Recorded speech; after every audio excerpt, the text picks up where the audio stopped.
Hello friends, welcome to my foundation classes. और अभी हम लोग का चल रहा है ये फिजिक्स के इंपॉर्टेंट क्वेश्चन का सीरीज़, जिसमें हमारा जनरल फिजिक्स का सीरीज़ कंप्लीट हो चुका है। और अभी हम लोग करने जा रहे हैं वेव्स से रिलेटेड जो भी इंपॉर्टेंट क्वेश्चंस बनते हैं। इसमें ऑलमोस्ट हम लोग 70 क्वेश्चंस लेंगे, जो आपके सारे प्रीवियस ईयर्स के क्वेश्चंस हो रहे हैं, जो भी हम लोग इस सेशन में कवर करें, ये आपको पता है, ठीक है।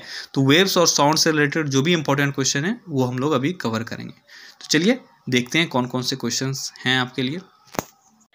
तो आज का पहला क्वेश्चन है कि ध्वनि तरंग किस दर से यात्रा करती है, यानी साउंड जो होता है उसका स्पीड क्या है। ठीक है, आपसे ये पूछा जा रहा है। अब आप सब जानते हो साउंड का स्पीड होता है 332 मीटर पर सेकंड, ये आप सब जानते हो। पर देखो जो क्वेश्चन है उसमें 332 मीटर पर सेकंड उस क्वेश्चन के ऑप्शन में आपको नहीं दिख रहा है। इसका मतलब ये है कि किसी और फॉर्म में ये कन्वर्ट किया हुआ है। ये आपका 1100 फीट पर सेकंड, ठीक है। 332 मीटर पर सेकेंड, ये आप सब जानते हो। तो इसको कन्वर्ट किया गया फीट पर सेकेंड में, और ये होता है 1100 फीट पर सेकेंड। तो देखो ऐसा क्वेश्चन होता है ना, जो आपको आता तो है, पर जब आप ऑप्शन देखते हो तो आपको फिर वो मिलता नहीं है, ठीक है, क्योंकि फॉर्म चेंज होता है। और ये भी प्रीवियस ईयर्स का ही क्वेश्चन है। अगला क्वेश्चन है कि निम्नलिखित में से किसका ध्वनि के वेग पर कोई प्रभाव नहीं पड़ता है। ध्वनि के वेग यानी साउंड के स्पीड पर कोई इफेक्ट नहीं पड़ता है किसी चीज का। तो आपका ऑप्शन है दाब, तापमान, आर्द्रता और घनत्व। तो ये हो जाएगा दाब, ठीक है। दाब यानी प्रेशर का कोई असर नहीं होता है। अब देखो यहां से दो चीज है जिसका डायरेक्ट इफेक्ट होता है, वो है तापमान और घनत्व। किसी भी मीडियम का जो डेंसिटी होता है, ठीक है, और जिस टेम्परेचर पर वो होता है, ये दोनों डायरेक्टली इफेक्ट करता है साउंड के स्पीड को। लेकिन आर्द्रता और दाब ये दोनों का कम इफेक्ट होता है। आर्द्रता का कम इफेक्ट होता है और दाब का नाम मात्र के बराबर इफेक्ट होता है, क्योंकि दाब जो होता है वह उसके मीडियम को कुछ हद तक इफेक्ट कर सकता है, ठीक है, लेकिन उससे साउंड पे बहुत ज्यादा कोई फर्क नहीं पड़ता है। तो हम लोग उसको नेग्लिजिबल मानते हैं। अगला क्वेश्चन है कि डेसिबल शब्द किससे संबंधित है। डेसिबल आप सब जानते हो, डेसिबल ये है ध्वनि से संबंधित, ध्वनि का यूनिट है डेसिबल, जिसे आप मेजर करते हो। अगला है कि ध्वनि किस रूप में यात्रा करती है। ध्वनि किस रूप में यात्रा करती है। तो ध्वनि यात्रा करती है अनुदैर्घ्य तरंगों के रूप में। अब यहां से आपको कंफ्यूज नहीं होना है, मैंने पहले ही बताया ध्वनि धैर्य और प्रकाश प्रश्न। बस आपको थोड़ा सा कीवर्ड अप्लाई करना है, थोड़ा सा लॉजिक अप्लाई करना है, और आपको कीवर्ड दोनों से मैच कर लेना है। ध्वनि धैर्य, तो ध्वनि हो गया अनुधैर्य, और प्रकाश अनुप्रस्थ, ठीक है। बहुत बार ये क्वेश्चन पूछा गया आपसे। अगला क्वेश्चन है स्वर की गुणात्मकता। गुणात्मकता किस पर डिपेंड करता है। स्वर का यानी साउंड का जो गुण होता है वो किस पर डिपेंड करता है। उच्चता के साथ घट जाती है, सुर के रूप में सीधे बदल जाती है, विद्यमान अधिस्वर पर निर्भर करता है। तब का सही आंसर हो जाएगा विद्यमान अधिस्वर पर डिपेंड करता है स्वर का गुणता, ठीक है। अधिस्वर क्या हुआ, ये हो गया ओवर ट्यून्स। तो स्वर का गुणता जो होता है वह ओवर ट्यून्स पर डिपेंड करता है या अधिस्वर पर डिपेंड करता है। प्रतिध्वनि सुनने का कारण क्या है। प्रतिध्वनि यानी एको। एको आप क्यों सुन पाते हो। तो एको सुनते हो ध्वनि तरंग के परावर्तन के कारण। कैसे सुनते हो एको। तो ध्वनि के परावर्तन के कारण आप सुनते हो एको। अगला क्वेश्चन है कि यदि ध्वनि तरंग हवा से पानी में अपवर्तित होती है तो निम्न में से कौन सा स्थिर रहता है। अपवर्तन के दौरान कौन सा चीज स्थिर रहेगा। अगर हवा से पानी में ध्वनि वेव जो है, साउंड वेव जो है वो एंटर कर रहे हैं, तो यह आपका आयाम उसका हमेशा स्थिर रहेगा। तरंगदैर्घ्य बदल जाएगा, गति बदल जाएगा, लेकिन आयाम जो है वह हमेशा स्थिर रहेगा, ठीक है।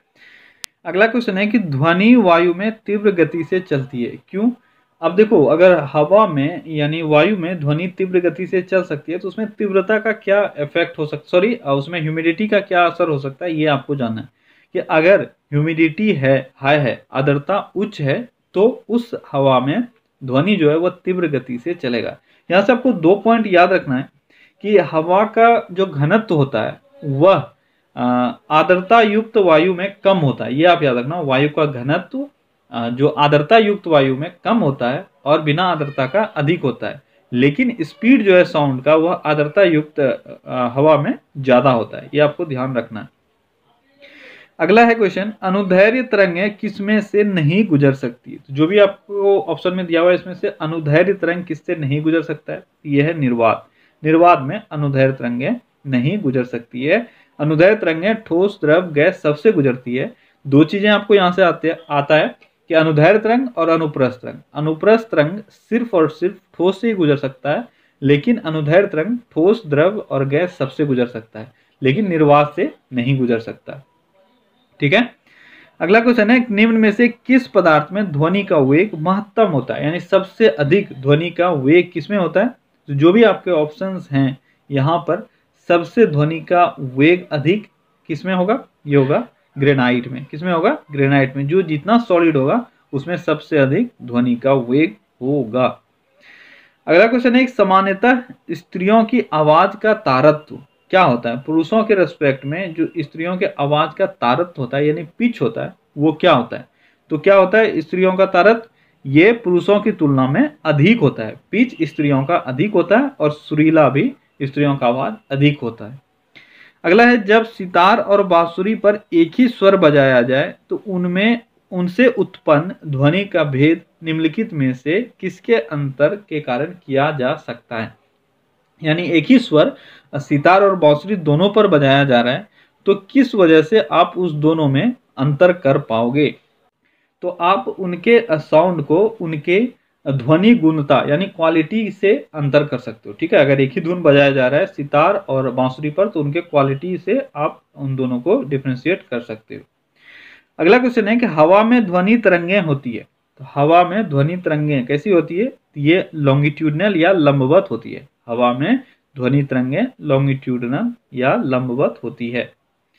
अगला क्वेश्चन है कि 100 डेसिबल का रव यानी शोरगुल, जिसको नॉइज बोलते हैं, इसका प्रबलता स्तर संगत होगा। तो जो भी आपके ऑप्शंस में है इसमें से अगर 100 डेसिबल का शोरगुल है तो वह किसके संगत में होगा, यानी किसके सिमिलर होगा। यह होगा यंत्र कारखाने के शोर के समतुल्य। ठीक है, यंत्र कारखाना, जो भी मशीनरीज वगैरह जहाँ पे जिस कारखाने में यूज हो रहे हैं, तो उस कारखाने का जो शोरगुल होगा वह 100 डेसिबल के आसपास का होगा। अगला क्वेश्चन है कि निम्न में से कौन सा एक कथन सही नहीं है। तो जो भी आपके स्टेटमेंट हैं इसमें से किसका कौन सा स्टेटमेंट सही नहीं है। तो चलिए देखते हैं पहला स्टेटमेंट क्या है। तापमान के बढ़ने पर वायु में ध्वनि का वेग बढ़ता है। तो तापमान पे ध्वनि का वेग डिपेंड करता है, और तापमान अगर बढ़ रहा है तो ध्वनि का वेग भी बढ़ेगा, तापमान घट रहा है तो ध्वनि का वेग घटेगा। तो ये सही स्टेटमेंट है। दूसरा है कि वायु में ध्वनि वेग दाब पर निर्भर नहीं करता है। ये स्टेटमेंट भी सही है। अभी हम लोगों ने ऊपर देखा था कि ध्वनि का वेग दाब पर डिपेंड नहीं करता है। तीसरा है, आर्द्रता के बढ़ने पर वायु में ध्वनि का वेग कम हो जाता है। तो ये स्टेटमेंट गलत है। देखो, अभी जो अलग अलग क्वेश्चन हम लोगों ने पढ़ा है, जब आप हाई लेवल के एग्जाम को फेस करोगे, एग्जाम में बैठोगे, तब आपको इन सारे चीजों को एक साथ मिक्सअप करके दे दिया जाता है। अभी इस क्वेश्चन को आप ध्यान से देखो तो यह है IAS 2003 का, और आपने जो 3 अलग अलग क्वेश्चन को देखा वो एक साथ यहाँ पर दिया हुआ है। यानी कि एक ही क्वेश्चन से एग्जामिनर आपके सारे डाटा को निकलवा लेता है और आपका सारा नॉलेज चेक कर लेता है। अब देखो, साउंड से रिलेटेड यहाँ पे 4 पॉइंट दिया हुआ है, उसमें से आपको ये निकालना कि 3 सही है, ये बहुत बड़ा काम होता है। ठीक है, और आप यहाँ पे निकाल पा रहे हो क्योंकि मैंने अलग अलग आपको सब चीज बता के रखा हुआ है। तो आपका पहला स्टेटमेंट सही है, दूसरा स्टेटमेंट सही है, लेकिन तीसरा स्टेटमेंट गलत है। आपने अभी देखा था कि आर्द्रता के बढ़ने पर वायु में ध्वनि का वेग कम नहीं होता है, बढ़ जाता है। और चौथा स्टेटमेंट जो सही होगा, इसको देख लेते हैं हम लोग। आयाम तथा आवृत्ति के परिवर्तन से वायु में ध्वनि वेग परिवर्तित नहीं होता है। अभी आपने ऊपर देखा था कि अगर हवा से अगर पानी में चला जाए या शीशे में चला जाए तो कौन सा ऐसा चीज है जो नहीं चेंज होता है साउंड वेव का। तो वहां आपका आंसर था आयाम। अब आयाम और आवृत्ति, ठीक है, आयाम एम्पलीट्यूड हो गया और आवृत्ति आपका आवृत्ति फ्रीक्वेंसी हो गया।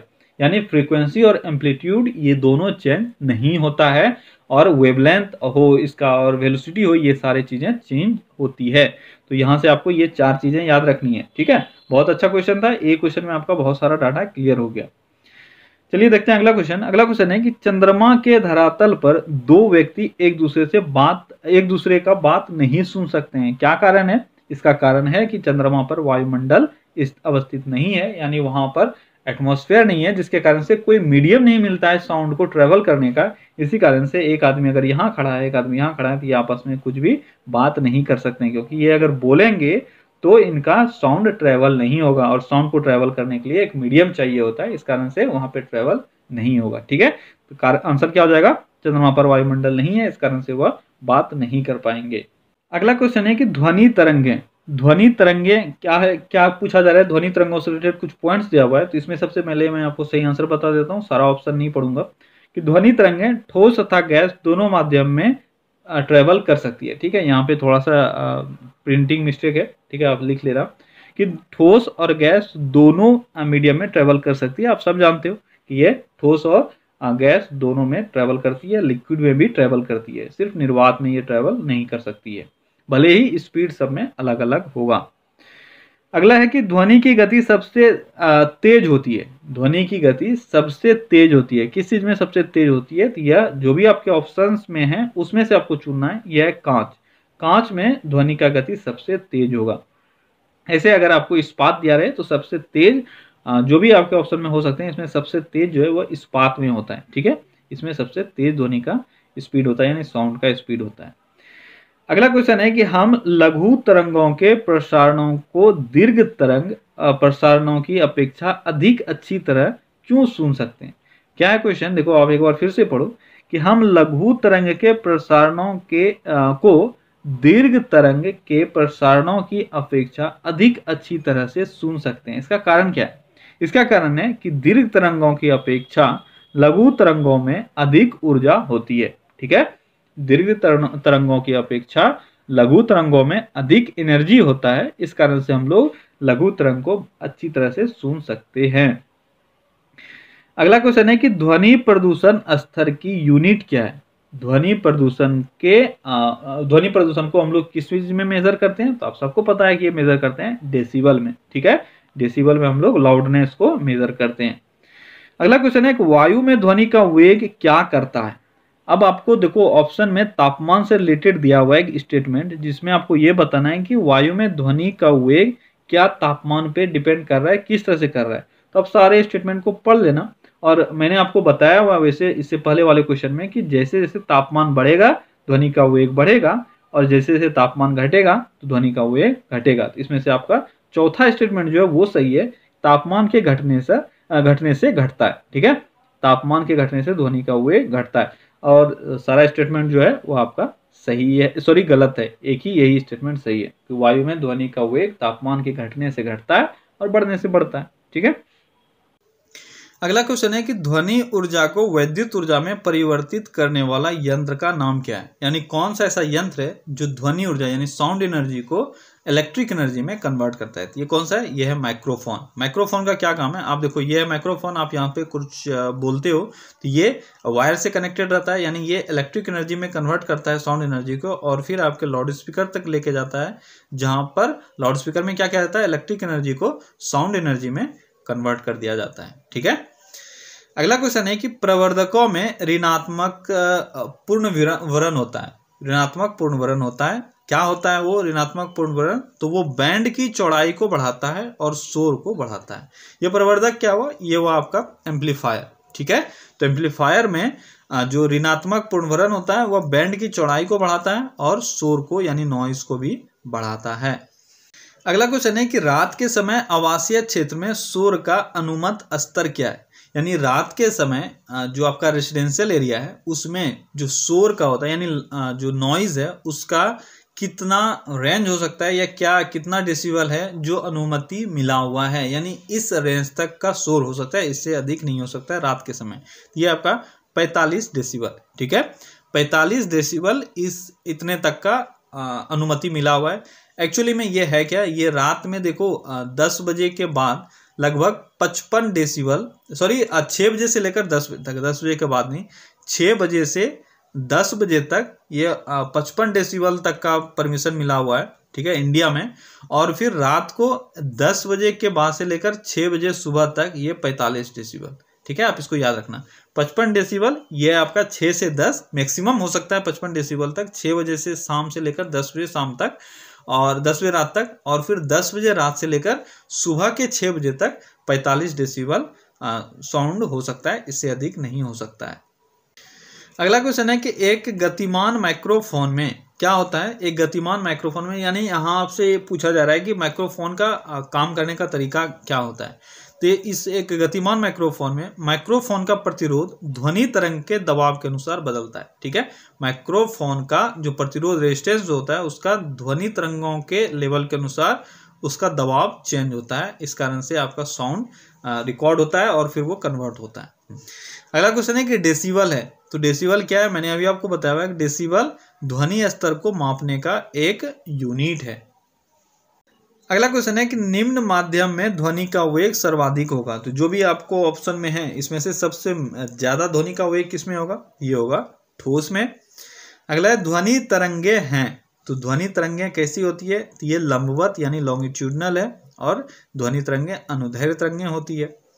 यदि दो आदमी चंद्रमा की सतह पर बातचीत करते हैं तो वे क्यों नहीं सुन सकते हैं। बस आपका क्वेश्चन रिपीट हो गया है, सॉरी रिपीट नहीं हुआ है, क्वेश्चन अलग अलग है, लेकिन ये क्वेश्चन पिछले वाले क्वेश्चन में इंक्लूडेड था कि अगर वो बात करते हैं तो वह एक दूसरे का आवाज नहीं सुन सकते हैं। तो आपको पिछला वाला क्वेश्चन था क्यों नहीं सुन सकते हैं, तो दो बार ये क्वेश्चन एक तरह का आ गया।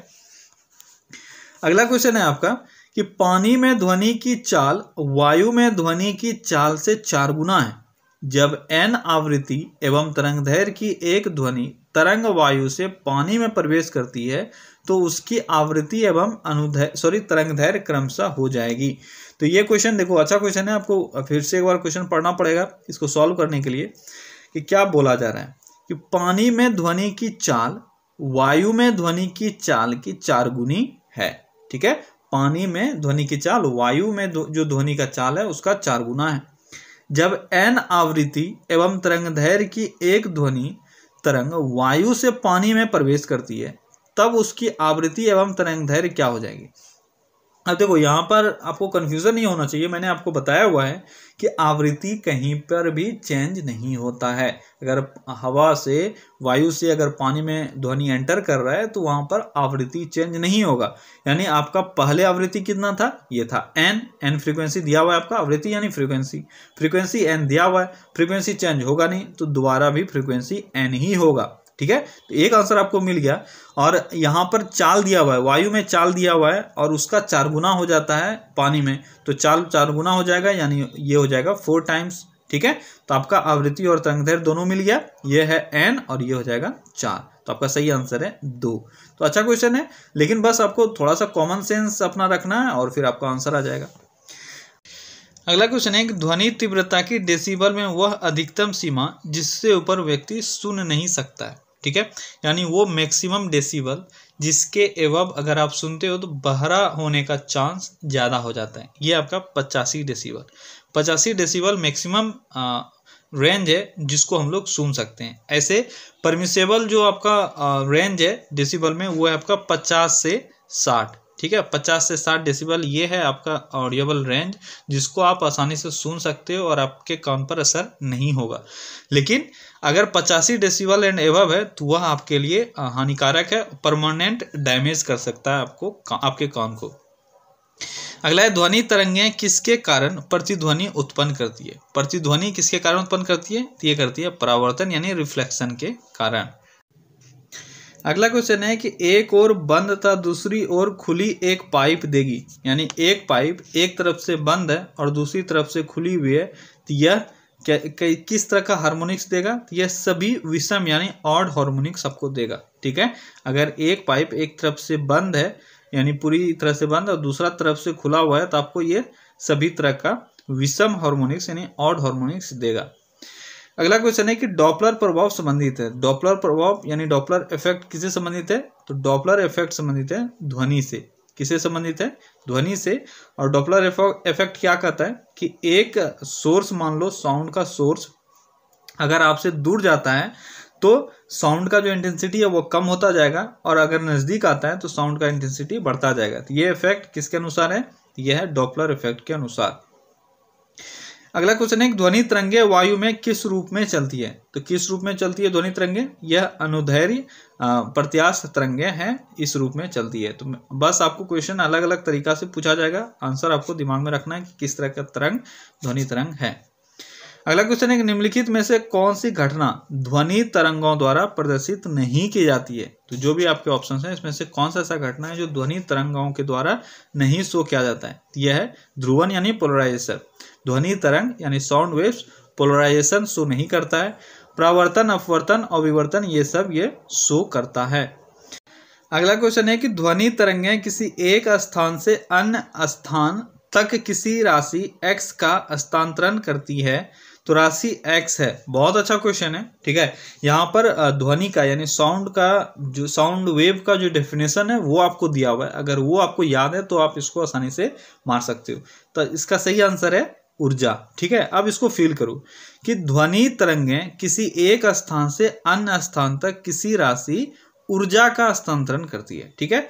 तो ध्वनि क्या है, ध्वनि किस फॉर्म में होता है, तो यह ऊर्जा के फॉर्म में है और ऊर्जा को एक स्थान से दूसरे स्थान तक हस्तांतरित करती है। तो अच्छा क्वेश्चन था।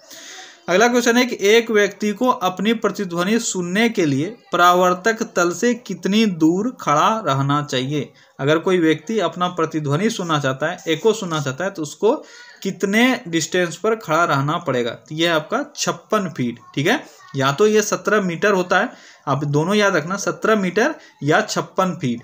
ये 55.9 होता है, 55.9 या 55.10 फीट होता है। एग्जैक्ट आपका अगर रहेगा तो 55.10 फीट होगा या 56 फीट होगा, ठीक है। तो इसको आप ध्यान में रखना। अगला क्वेश्चन है कि किसी रेडियो स्टेशन से 25 मीटर बैंड पर प्रसारण हो रहा है। प्रकाश की गति 3 × 10⁸ मीटर पर सेकेंड है। तो प्रसारण की आवृत्ति होगी। क्या बोला जा रहा है यहाँ पर, आपको किसी रेडियो स्टेशन का जो प्रसारण हो रहा है उसके बारे में बात किया जा रहा है और बोला जा रहा है कि 25 मीटर बैंड पर, यानी इसका जो वेवलेंथ है वो है 25 मीटर, ठीक है। वेवलेंथ को आप लैम्डा से शो करते हो, ये है 25 मीटर। और क्या बोला जा रहा है, प्रकाश की गति 3 × 10⁸ मीटर पर सेकेंड है। तो प्रसारण की आवृत्ति क्या होगी। तो आवृत्ति आपका क्या हो जाएगा। अब देखो यहाँ पे फ्रीक्वेंसी आपका फॉर्मूला होता है वेलोसिटी अपॉन वेवलेंथ, ठीक है। Velocity upon wavelength equal to frequency, ये आपका होता है। तो यहाँ से आप आसानी से निकाल सकते हो। आपको वेलोसिटी दिया हुआ है, क्या दिया हुआ है, ये दिया हुआ है 3 × 10⁸, ठीक है, मीटर पर सेकेंड। और आपको क्या दिया हुआ है, आपको दिया हुआ है 25 मीटर वेवलेंथ इसका दिया हुआ है, यानी अपॉन वेवलेंथ यानी 25, ठीक है। इसको आप कन्वर्ट करोगे तो क्या होगा, ये आपका आ जाएगा फ्रीक्वेंसी और ये आएगा हर्ट्ज में, याद रखना इसका यूनिट हर्ट्ज होगा। तो यहाँ से आप इसको आसानी से कन्वर्ट कर सकते हो। आप इसको डिवाइड करोगे तो ये अलग कर लो। अगर थोड़ा सा प्रॉब्लम आपको हो रहा है तो यहाँ से इसको 6 कर दो और इसको 100 कर दो, तो ये आपका हो जाएगा 4, ठीक है। इस तरह से आप आसानी से इसको लगा सकते हो। तो यहाँ से हो जाएगा ये 12 × 10⁶, कोई प्रॉब्लम नहीं होना चाहिए। तो आपका आंसर हो जाएगा 1.2 × 10⁷ हर्ट्ज। तो देखो ऑप्शन सी, अच्छा ऑप्शन सी देखो यहाँ पर गलती होने का चांस बहुत ज़्यादा रहता है। ऑप्शन सी में आपका 1.2 × 10⁷ किलो हर्ट्ज है और आपका आया हर्ट्ज में आपका ऑप्शन नहीं है, आपका सारा ऑप्शन है किलो हर्ट्ज में। तो इसको पहले किलो हर्ट्ज में आपको कन्वर्ट करना होगा, नहीं तो आप सॉल्व करके भी गलत आंसर मार दोगे, ठीक है। आंसर 3 नहीं होगा, इसका आंसर 1 होगा, क्योंकि अपॉन आप 1000 करोगे तब ये किलो हर्ट्ज में कन्वर्ट होगा और किलो हर्ट्ज में आपका 10⁷ था, तो ये हो जाएगा 10⁴, क्योंकि 3 जीरो आपका कट जाएगा। तो आपका सही आंसर हो जाएगा 1.2 × 10⁴ किलो हर्ट्ज। इजी क्वेश्चन था। अगला है कि किसकी ध्वनि का पिच सर्वाधिक होता है। तो ध्वनि का पिच किसका सबसे अधिक होता है, ये आपका मच्छर के ध्वनि का पिच सबसे अधिक होता है, जो भी आपके ऑप्शंस में है इनमें से। अगला क्वेश्चन है कि ताप की प्रत्येक डिग्री सेल्सियस वृद्धि से वायु में ध्वनि का वेग बढ़ता है। अगर टेम्परेचर 1 डिग्री सेल्सियस से बढ़ रहा है तो ध्वनि का वेग कितना बढ़ेगा। बहुत अच्छा क्वेश्चन है, मेरे सामने भी बहुत दिन के बाद ये क्वेश्चन आया हुआ है। तो ध्वनि का वेग बढ़ जाएगा 0.61 मीटर पर सेकेंड से, ठीक है। अगर 1 डिग्री सेल्सियस बढ़ रहा है तो इसका टेम्परेचर मीटर पर सेकेंड में कितना इंक्रीज कर जाएगा, यह है 0.61 मीटर पर सेकेंड से, ठीक है।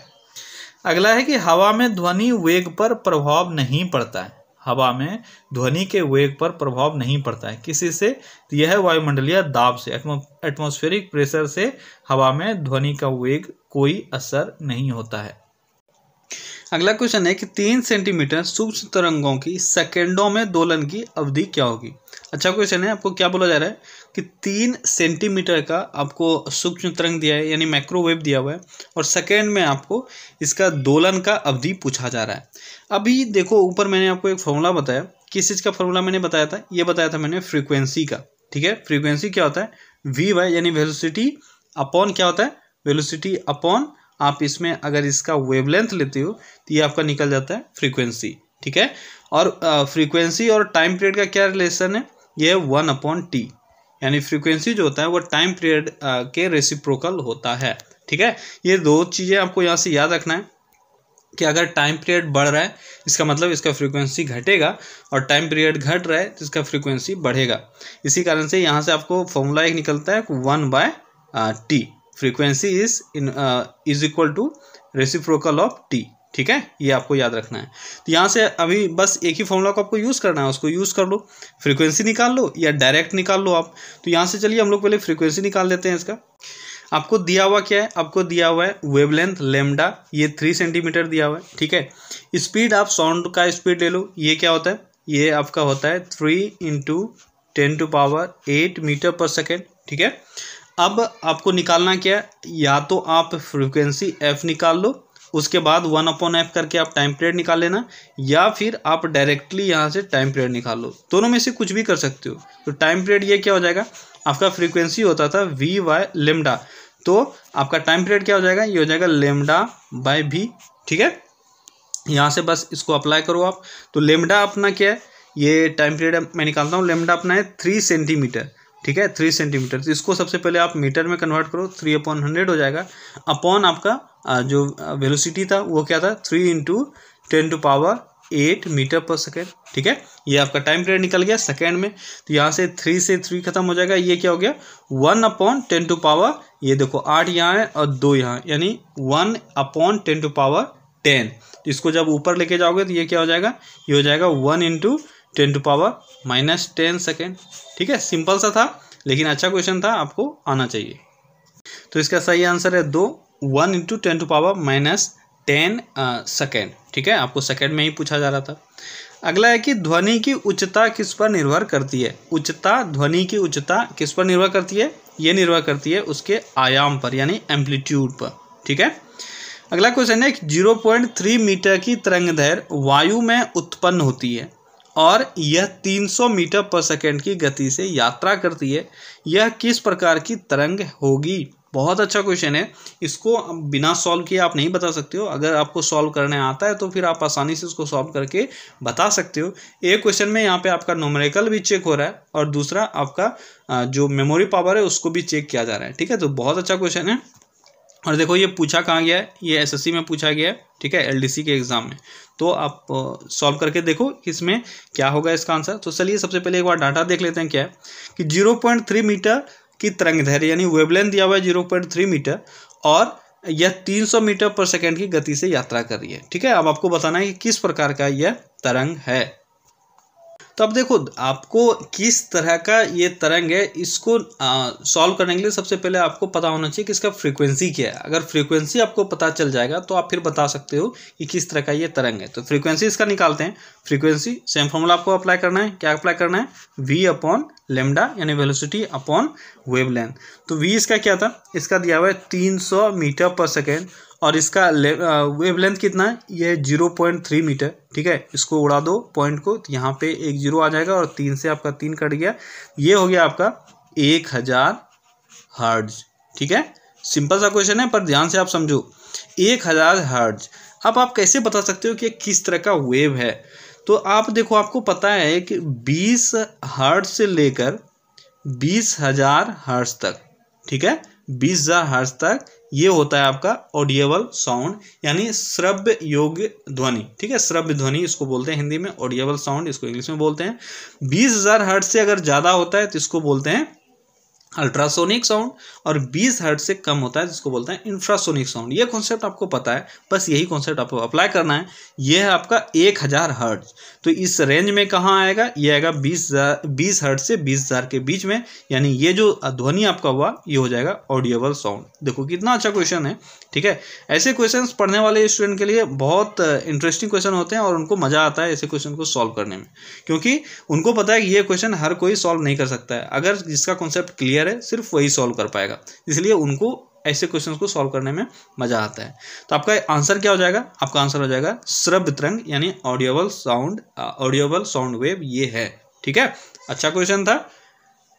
अगला क्वेश्चन है कि एक वायुयान की ध्वनि सामान्यतः इसके संगत होती है, यानी वायुयान का जो ध्वनि होता है, लाउडनेस होता है, वह किसके समान होती है, तो यह है ऑलमोस्ट 100 डेसिबल के समान, ठीक है। अब देखो यहाँ से आपको कुछ पॉइंट्स हैं वो याद रखना है कि जब वायुयान जो उड़ान भरता है उस टाइम में जो साउंड होता है वो ऑलमोस्ट 100 डेसिबल के आसपास होता है, ठीक है।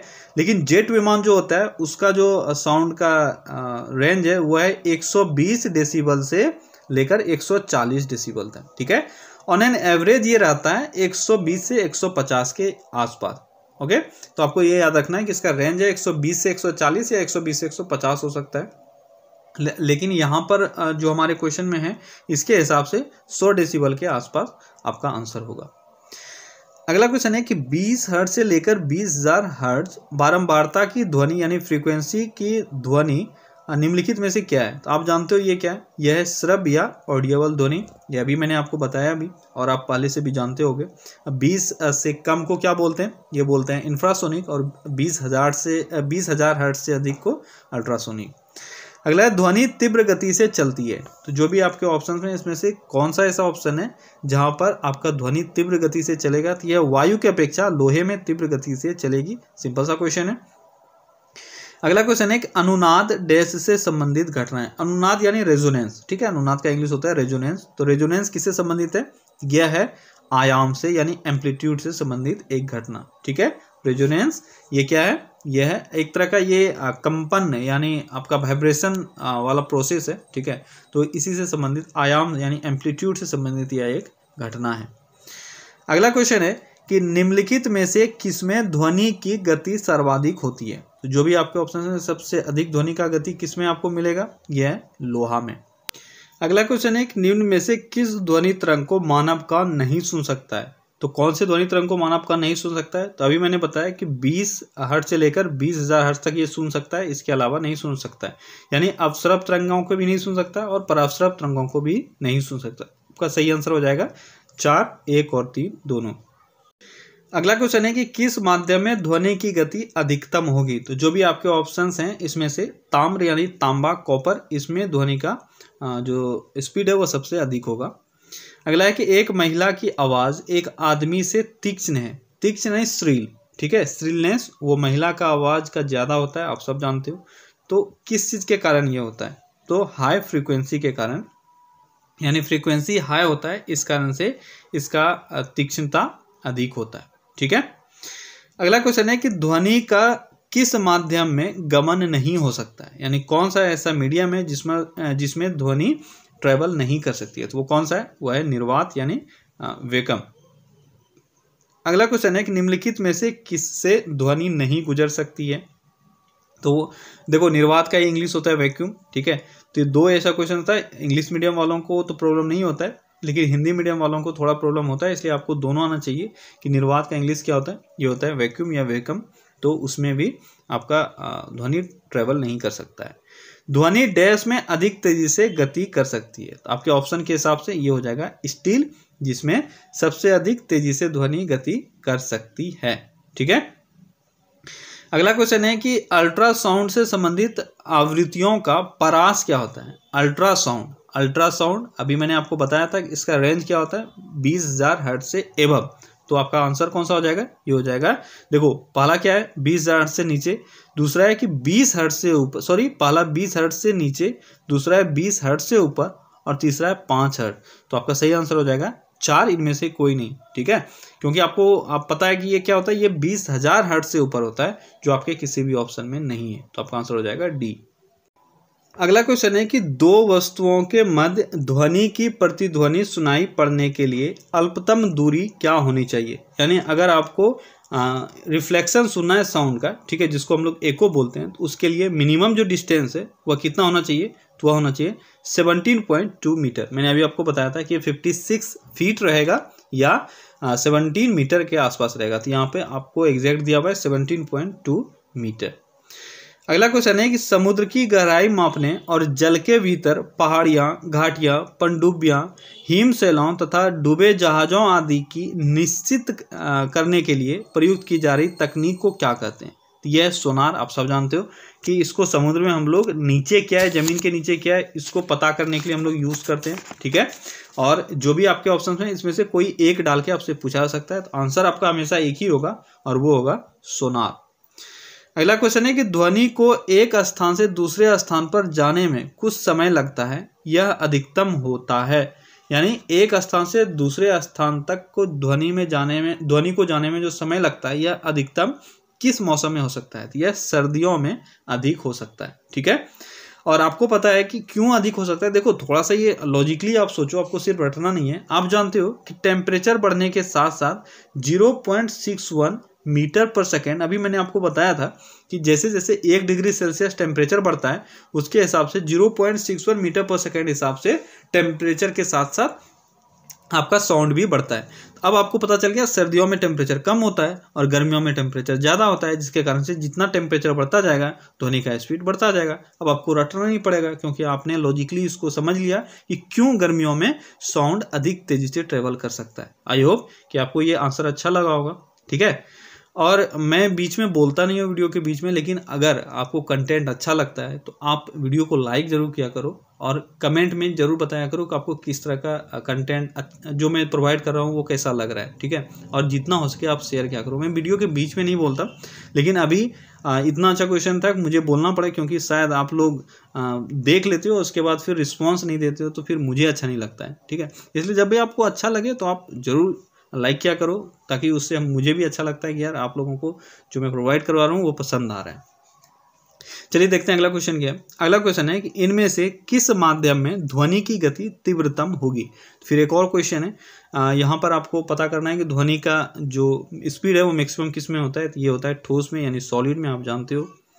अगला क्वेश्चन है कि एक हॉल में ध्वनि की प्रतिध्वनि निरंतर होने का क्या कारण है। आप जानते हो हॉल में, अगर आप, ये हॉल है बड़ा सा और इसमें आप खड़े हो और ये चारों तरफ से पैक्ड है लेकिन उसमें कोई सामान वगैरह नहीं है, तो आप जानते हो वहाँ पे साउंड रिफ्लेक्ट होकर आपके पास आता है। आप कुछ भी बोलो तो वो रिफ्लेक्ट होता है। इसका कारण क्या है? इसका कारण है रिफ्लेक्शन उसका, ठीक है, प्रवर्तन। आप जानते हो कि उसमें बार बार आपको ध्वनि सुनाई देता है अगर आप बोलो तो, क्योंकि जितना भी साउंड जाएगा वो पूरा रिफ्लेक्ट हो जाता है। अगला क्वेश्चन है कि मानव कान के लिए निम्नलिखित में श्रव्य आवृत्ति यानी ऑडिएबल फ्रीक्वेंसी रेंज क्या है। तो बहुत बार मैंने अभी तक के इस सेशन में बता दिया कि रेंज क्या है, वो है 20 हर्ट्ज से लेकर 20,000 हर्ट्ज तक। आपका सही आंसर हो जाएगा 4। अगला क्वेश्चन है कि ग्रीन मफलर है, तो ग्रीन मफलर क्या है ये आपको बताना है। देखो ये एक अच्छा क्वेश्चन है, ये पूछा गया था यूपीएससी के एग्जाम में 2012 में। तो एक वर्ड यहाँ यूज हुआ मफलर। मफलर क्या होता है? आप साइलेंसर जानते हो, ठीक है, तो इसी को हम लोग मफलर भी बोलते हैं। और ग्रीन मफलर ये एक स्कीम था जिसके तहत प्लांट्स को लगाया जाता था ताकि पॉल्यूशन को कम किया जा सके, ठीक है।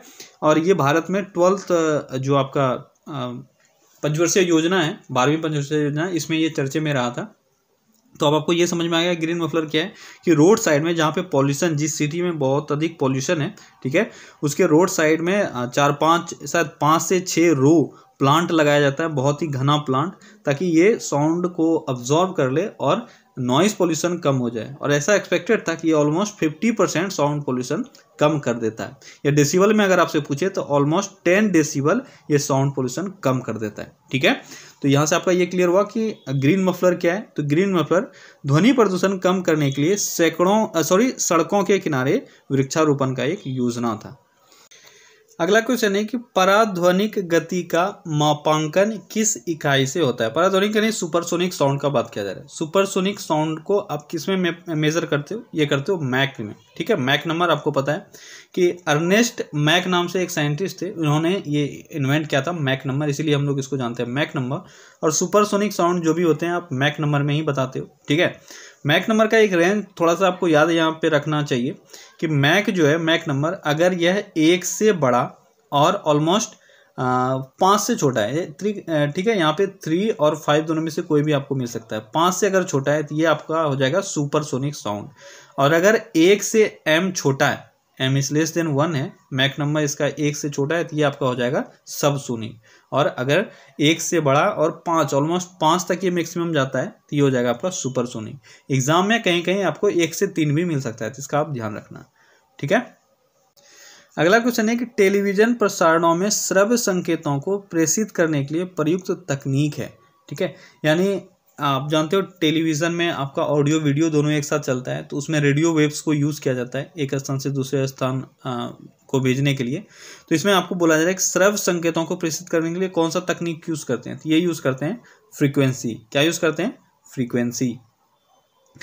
अगला क्वेश्चन है कि अल्ट्रासाउंड तरंगों की आवृत्ति अभिलक्षणिक तौर पर होता है। अल्ट्रासाउंड आप जानते हो, अल्ट्रासाउंड वेव जो होता है उसका फ्रीक्वेंसी क्या हो सकता है, उसका होगा 20,000 हर्ट्ज से ऊपर।